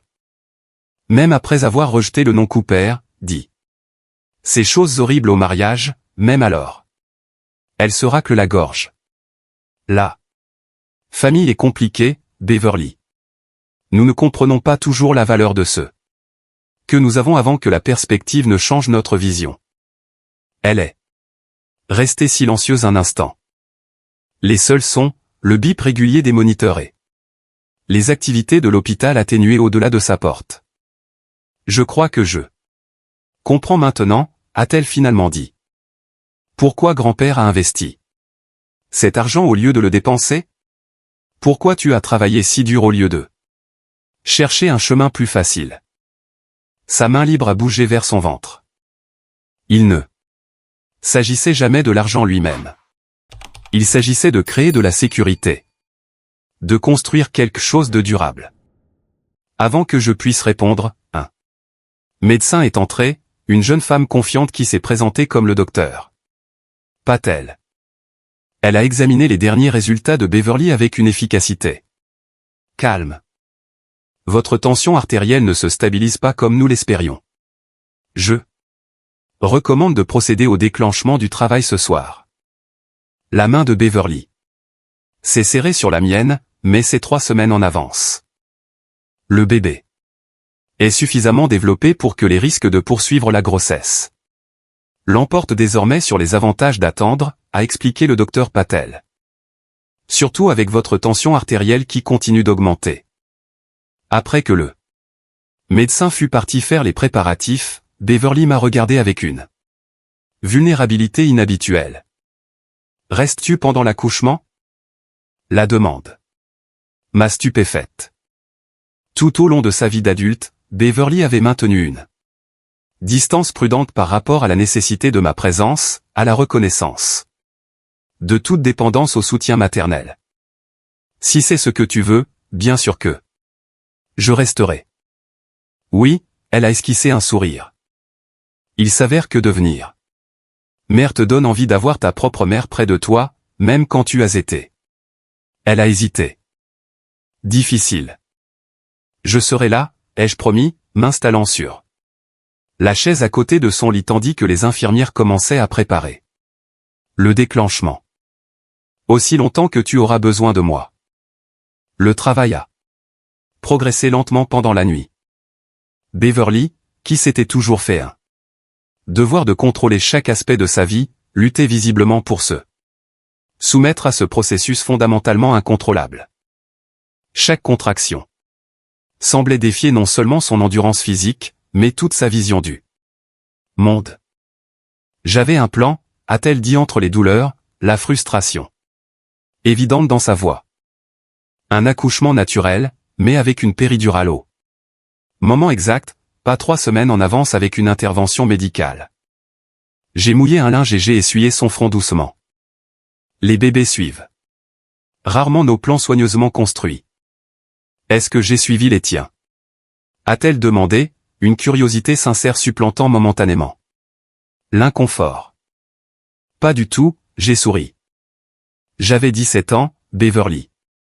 Mon plan était l'université, puis une carrière, puis peut-être le mariage et des enfants. Bien plus tard. Tu es arrivé et tu as tout réorganisé. Le regrettes-tu? Comment ta vie s'est déroulée? La question a plané entre nous. Honnête d'une manière que nos conversations l'étaient rarement. Avant que je puisse répondre, une autre contraction l'a saisie, plus forte qu'avant. Elle a serré ma main avec une force surprenante, ses ongles parfaitement manucurés, s'enfonçant dans ma paume. Quand la douleur s'est calmée, j'ai répondu. Pensivement, je regrette certains de mes choix en chemin. Des moments où j'ai privilégié ton confort au lieu de t'enseigner la résilience. Des fois où j'ai fait des heures supplémentaires pour des cours de danse au lieu d'insister pour que tu apprécies ce que nous avions déjà. J'ai croisé son regard directement. Mais te regretter, jamais. Tu as été la chose la plus magnifique qui me soit jamais arrivée. Le visage de Beverly s'est froissé, des larmes coulant sur ses joues. Même après le mariage, après ce que j'ai dit sur notre nom, même. Alors. J'ai essuyé ses larmes. L'amour n'exige pas un comportement parfait, Beverly. Il exige l'honnêteté. Et tu exprimais honnêtement des sentiments que tu nourrissais depuis des années. Des sentiments horribles. A-t-elle murmuré. Des sentiments compliqués, ai-je corrigé. Tu as associé nos modestes circonstances au rejet par tes pères, à l'absence de ton père, aux limitations que tu trouvais frustrantes. C'est humain, quoique quelque peu myope. Une autre contraction a interrompu, plus intense qu'avant.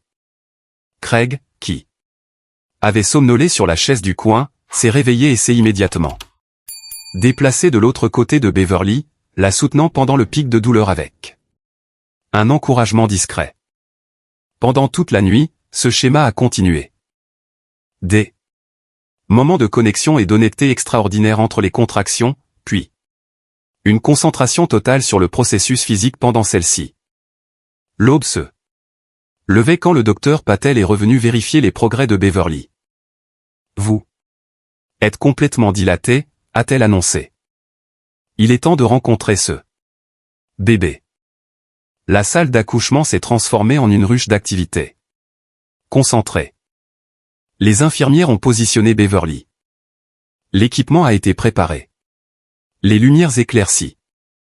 Craig a pris sa place aux côtés de Beverly tandis que je me préparais à reculer, supposant que ma présence pendant l'accouchement réel pourrait être plus que ce que Beverly avait l'intention de faire en me demandant de rester.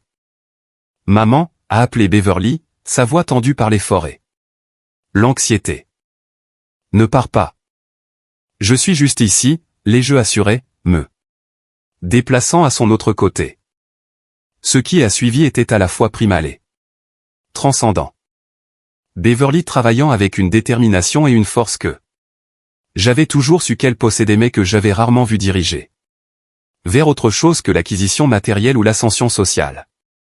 À travers chaque poussée, chaque moment d'impossibilité apparente, elle a trouvé des ressources en elle-même que je soupçonnais qu'elle n'avait pas su exister.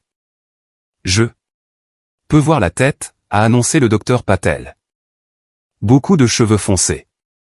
Une dernière grosse poussée, Beverly. Avec un son guttural sans pareil que je n'avais jamais entendu de ma fille toujours composée, Beverly a fait un dernier effort monumental. Quelques secondes plus tard, le cri indigné d'un nouveau-né a rempli la pièce. Fort, vital, indubitable. C'est une fille, a annoncé le docteur Patel, plaçant le nourrisson couvert de vernix et agité sur la poitrine de Beverly. Une belle fille, Elizabeth Cooper Hamilton, a murmuré Beverly, sa voix rauque d'émotion. Bonjour, petite. J'ai regardé avec émerveillement ma fille, qui avait passé sa vie d'adulte à créer une apparence soigneusement polie, se dissoudre en larmes non contenues à la vue de son enfant. Craig s'est penché, les yeux humides, touchant doucement les cheveux foncés de sa fille avec une révérence qui me serrait le cœur. Elle est parfaite, a-t-il murmuré. Après quelques précieux instants de cette première rencontre, les infirmières ont emmené Elisabeth pour les procédures standards de nouveau-né, pesée, mesure, évaluation. Beverly s'est tournée vers moi, son visage transformé par une émotion plus profonde que tout ce que j'avais vu en elle auparavant. Merci d'être resté, a-t-elle dit simplement. Je n'aurais pas pu faire ça sans toi. Tu aurais absolument pu, ai-je corrigé doucement. Mais je suis contente d'avoir été là pour le voir. Quelques heures plus tard, dans le calme paisible de la salle de récupération privée de Beverly, j'ai tenu ma petite fille pour la première fois. Elisabeth, Elisa, comme Craig l'avait déjà surnommée, avait effectivement hérité des cheveux foncés des Cooper, et il semblait de la forme distinctive des yeux de mon père. Elle ressembla. Grand-père, ai-je observé doucement. Je l'ai pensé aussi, a convenu Beverly depuis son lit, où elle se reposait confortablement. J'aurais aimé mieux le connaître. Tu le verras en elle, je pense. Pas seulement physiquement, mais dans la détermination tranquille que je vois déjà sur ce petit visage. Beverly nous a regardés pensivement. Lui raconteras-tu son histoire quand elle sera plus âgée? Je n'ai pas assez de souvenirs à partager. Je serais honoré, ai-je répondu, profondément touché par la demande. Craig est entré avec du café pour lui et de la tisane pour Beverly. Les infirmières disent qu'elles n'ont jamais vu un nouveau-né aussi alerte, a-t-il rapporté fièrement. Elle suit déjà les mouvements comme un bébé beaucoup plus âgée. Des gènes Cooper, a dit Beverly, puis m'a regardé avec un petit sourire. Forte, intelligente, résiliente. La simple reconnaissance de son héritage, exprimé avec fierté plutôt que dédain, a eu l'impression d'un pont en cours de reconstruction entre nous, plus solide qu'avant, car il était maintenant fondé sur la vérité plutôt que sur l'obligation. Alors que le matin s'étirait vers l'après-midi, Beverly s'est finalement endormie, épuisée. Craig a pris Elisa de mes bras, la berçant avec une aisance naturelle. « Marion » a-t-il dit doucement. Beverly et moi avons parlé. Nous aimerions que tu sois une présence régulière dans la vie d'Elisa, pas seulement pour les vacances ou les occasions spéciales. Je sais que tu as construit une vie à Barcelone, mais peut-être des visites plus fréquentes, peut-être même un endroit ici pour que tu n'aies pas toujours à rester à l'hôtel. L'offre m'a prise par surprise. Non. Seulement sa générosité, mais sa reconnaissance implicite que j'avais maintenant ma propre vie, une vie qu'il voulait accommoder plutôt que de s'attendre à ce que je l'abandonne. C'est très attentionné, ai-je réussi à dire, sincèrement. Ému. J'aimerais ça. Peut-être un petit appartement près de chez vous. Près de Cooper Plaza, a suggéré Craig, une fois le développement terminé. Pour qu'Elisa puisse grandir en comprenant l'héritage de son arrière-grand-père. Tandis que je regardais ma fille endormie et la minuscule petite fille qui portait notre nom de famille, j'ai senti un cercle se refermer. Pas parfaitement, pas sans ces segments endommagés encore à réparer, mais plus fort que je n'aurais pu le croire 6 mois plus tôt. Je pense, ai-je dit doucement, que ce serait l'arrangement parfait.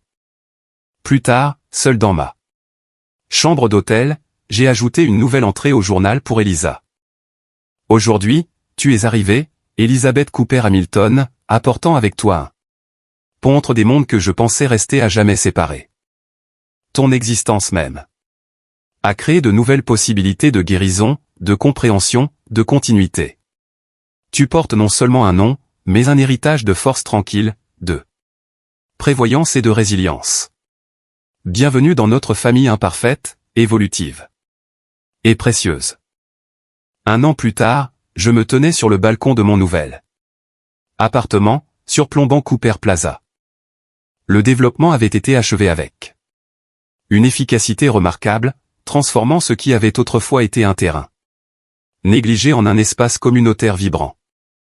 De mon point de vue, je pouvais voir des enfants jouer autour de la fontaine centrale, des employés de bureau déjeunant sur des bancs sous des arbres en fleurs, et des résidents des logements abordables aller et venir avec la familiarité confortable des personnes qui se sentent chez elles dans leur environnement.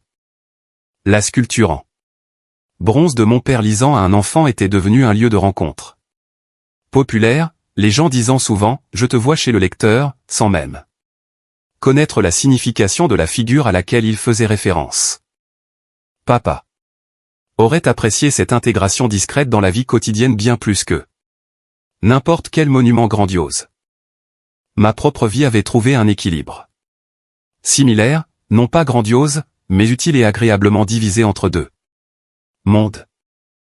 8 mois de l'année à Barcelone, où je poursuivais mes études d'architecture et avais commencé à exposer mes peintures dans une petite galerie locale.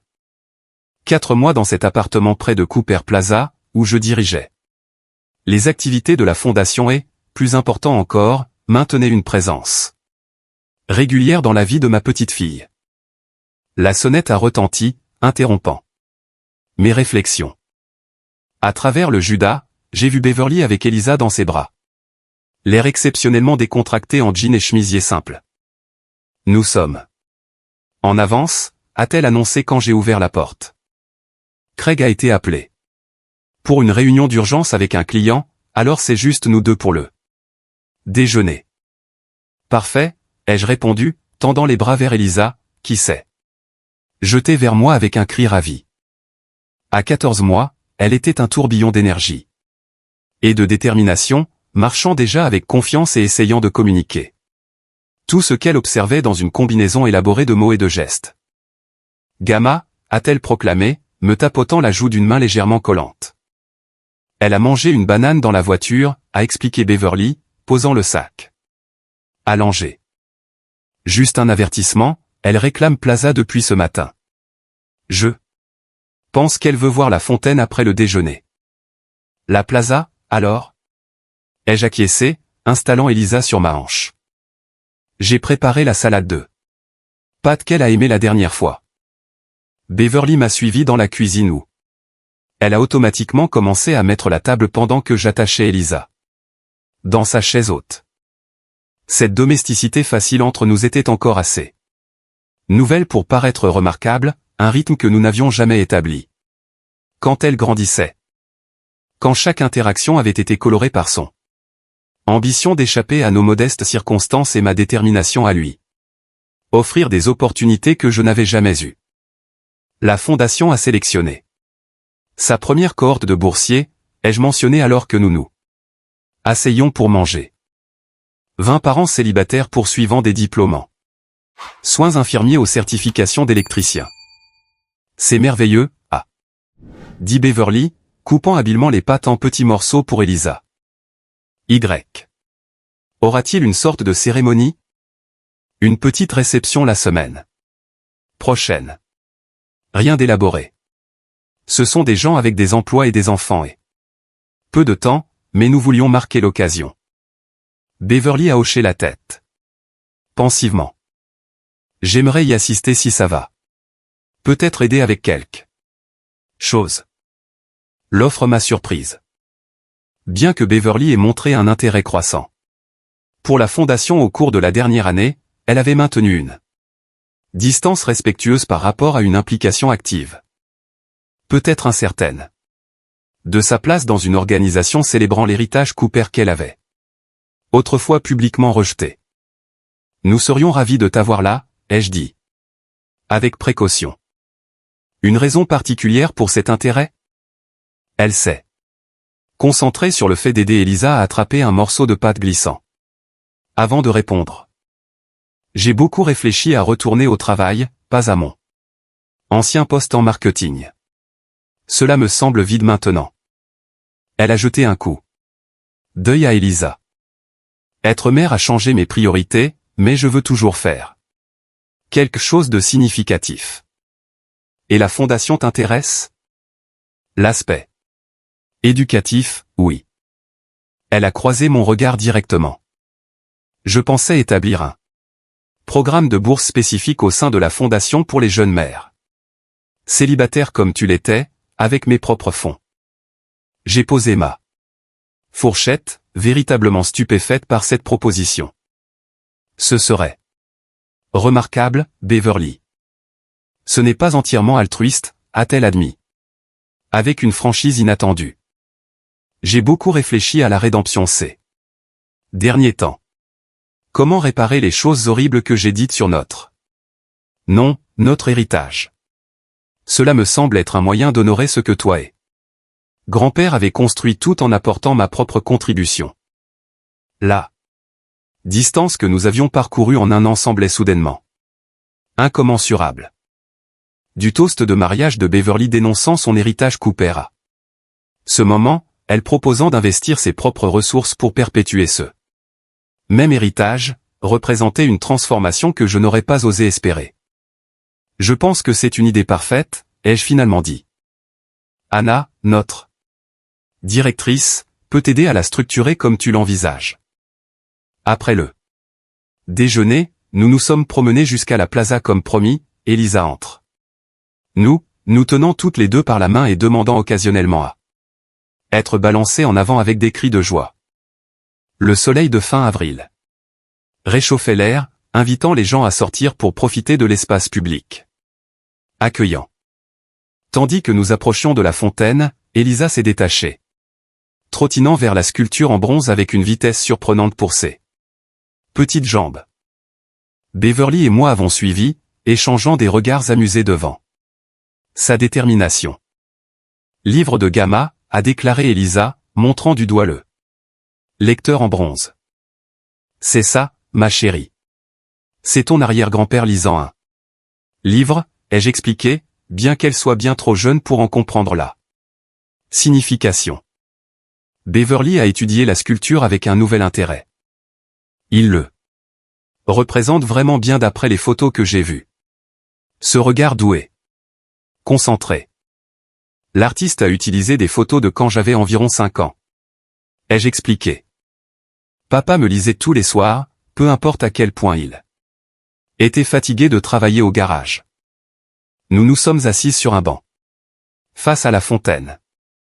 Elisa était heureusement occupée à regarder les motifs de l'eau changer. Beverly semblait inhabituellement contemplative, observant le mélange diversifié de personnes profitant de la place, des professionnels, de jeunes familles, des logements abordables, des résidents âgés qui venaient quotidiennement s'asseoir au soleil. J'ai beaucoup réfléchi à ce que tu as dit. L'année dernière, a-t-elle finalement dit pendant le travail quand je lui ai demandé si tu regrettais comment ta vie avait tourné. Je me souviens que tu as dit regretter d'avoir privilégié mon confort plutôt que de m'enseigner la résilience, de me donner des choses au lieu de la perspective. Elle a regardé Elisa, qui avait trouvé une petite feuille à examiner avec une intense concentration. Je ne veux pas faire les mêmes erreurs avec elle. Je ne veux pas qu'elle grandisse en pensant que sa valeur vient de ce qu'elle possède ou de qui elle connaît. Le fait que tu sois consciente de ce danger te donne déjà une longueur d'avance, ai-je observé. La parentalité est en grande partie une question d'essai et d'erreur, Beverly. Nous faisons tous des erreurs. La clé est d'être prête à corriger le tir lorsque nous les reconnaissons. Comme tu l'as fait quand tu as déménagé à Barcelone. Elle a légèrement souri. C'était tout un ajustement. C'était l'ajustement que je devais faire pour découvrir qui était Marion Cooper au-delà d'être ta mère ou l'assistante administrative de David. Et qui est-elle, a demandé Beverly. Une curiosité sincère dans sa voix. Qui es-tu maintenant, maman? J'ai réfléchi à la question. Je suis une femme qui aime l'architecture et la peinture. Qui parle un espagnol médiocre mais essaie quand même. Qui dirige une fondation, honorant l'héritage de son père tout en créant le sien. Qui redécouvre sa relation avec sa fille tout en construisant une avec sa petite fille. J'ai souri à Elisa, qui était revenue nous montrer sa découverte de feuilles. Je suis toujours en devenir, je pense. Nous le sommes tous. Beverly a hoché la tête, aidant Elisa à monter sur le banc entre nous. Je pensais qu'être adulte signifiait atteindre une destination fixe. Avoir le bon emploi, la bonne maison, le bon mari, le bon statut. Mais voir Elisa changer chaque jour me fait réaliser que nous sommes tous en constante évolution, ou devrions l'être. C'est une sagesse que beaucoup de gens n'acquièrent jamais, ai-je dit doucement. Alors que l'après-midi s'étirait vers le soir, nous sommes retournés à mon appartement. Elisa, finalement assez fatiguée, a demandé à être portée. Beverly l'a prise sans se plaindre. Un autre changement par rapport à la femme qui s'était autrefois inquiétée des vêtements de créateur froissés. À ma porte. Beverly a hésité avant de partir. Craig et moi avons parlé d'avoir un autre bébé. Peut-être plus tard cette année. C'est merveilleux, ai-je dit. Sincèrement ravi. Elisa ferait une merveilleuse grande sœur. Si c'est un garçon, a-t-elle ajouté doucement. Nous aimerions le nommer Thomas Cooper. Hamilton, si ça te convient. Des larmes sont montées à mes yeux de façon inattendue. Papa serait si honoré, tout comme moi. Après leur départ, je me suis assise à mon bureau surplombant la place alors que le crépuscule descendait. Les bureaux de la fondation aux étages inférieurs du bâtiment étaient sombres maintenant, mais demain ils seraient occupés par le travail de création d'opportunités pour une nouvelle génération. Un travail que Beverly voulait maintenant rejoindre. J'ai ouvert le journal en cuir que je tenais pour Elisa, qui avait considérablement grossi au cours de la dernière année. Sur une Nouvelle page, j'ai écrit, aujourd'hui, ta mère a parlé de rédemption et d'héritage, d'apprendre de ses erreurs et d'évoluer au-delà d'elles. Ceci est peut-être la plus grande richesse que ton arrière-grand-père nous ait laissée. Non pas les ressources financières qui ont créé cette place et notre fondation, mais l'exemple d'une croissance tranquille, de la plantation de graines avec patience, de la valorisation de la substance plutôt que de l'apparence. Toi, douce Elisa, tu hériteras non seulement du nom Cooper, mais de cet héritage évolutif de considération, de résilience et d'authenticité. Et si le frère que tes parents envisagent rejoint notre famille, il portera le nom de ton arrière-grand-père vers une autre génération. Ce qui a commencé par le rejet. Ce douloureux toast de mariage où ta mère a dénoncé son héritage, s'est transformé en quelque chose que personne d'entre nous n'aurait pu imaginer. Une famille reconnectée non par obligation, mais par une compréhension et un respect sincère de l'héritage que nous partageons. Certains héritages se mesurent en dollars.